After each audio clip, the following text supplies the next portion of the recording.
जय गुरु जी। शुक्राना गुरु जी। सारी संगत को जय गुरु जी। संगत जी, आज मैं आप सबको 11वीं अष्टपदी के 8वें पद के बारे में बताऊंगी। इस पद में गुरु साहिब जी उस मन की बात कर रहे हैं जो सुधर गया है, जो परमात्मा से एक हो गया है। वे अब कैसा हो जाता है, कैसा उसका जीवन है। कबहू साध संगत इह पावे, उस अस्थान ते बहुर न आवे। वे मन अब ऐसा हो गया कि जब कभी वे साध संगत में जाता है तो उस स्थान से कभी वापस नहीं आता।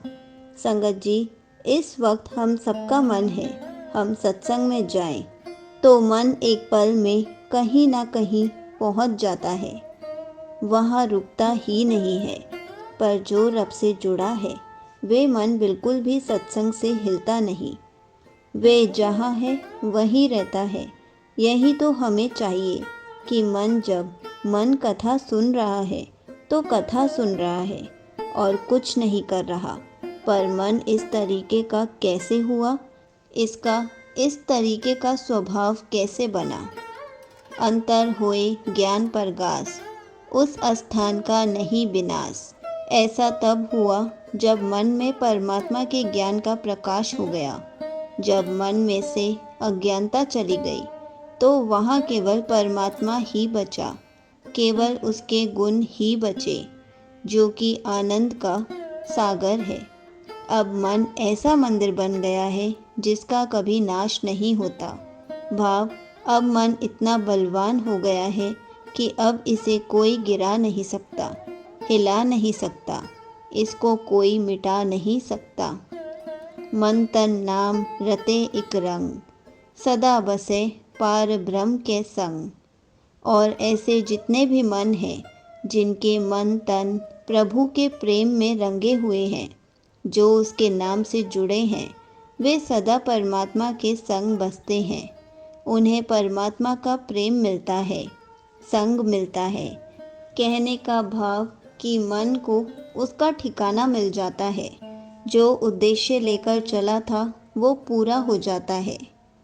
जीव जल मह जल आए खटाना, त्यू ज्योति संग ज्योत समाना।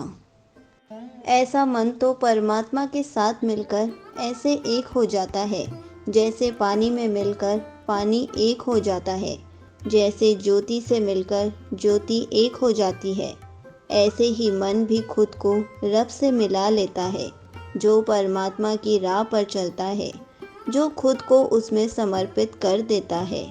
वे आत्मा को परमात्मा में लीन कर लेता है तो मन ऐसा हो जाता है जहाँ केवल परमात्मा ही बचता है। मिट गए गवन पाए विश्राम, नानक प्रभ के सत कुर्बान। ऐसे मन के आत्मा के गवन मिट जाते हैं। उसको जन्म मरण, कभी उसका देव बन जाना, कभी दानव, ये सब समाप्त हो जाता है और मन विश्राम की अवस्था में आ जाता है। भाव, मन टिक जाता है, उसे उसका ठिकाना मिल जाता है। हे नानक, मैं ऐसे प्रभु को सदा सदा कुर्बान जाता हूँ, जिसकी शरण में जाने से मन टिक जाता है। मन हुक्म को जान जाता है, जिसका हो जाने के बाद मन सब कुछ पा लेता है। भाव, मन रब को ही पा लेता है। संगत जी, यहीं पर 11वीं अष्टपदी का 8वां पद समाप्त होता है। जय गुरु जी। शुक्राना गुरु जी।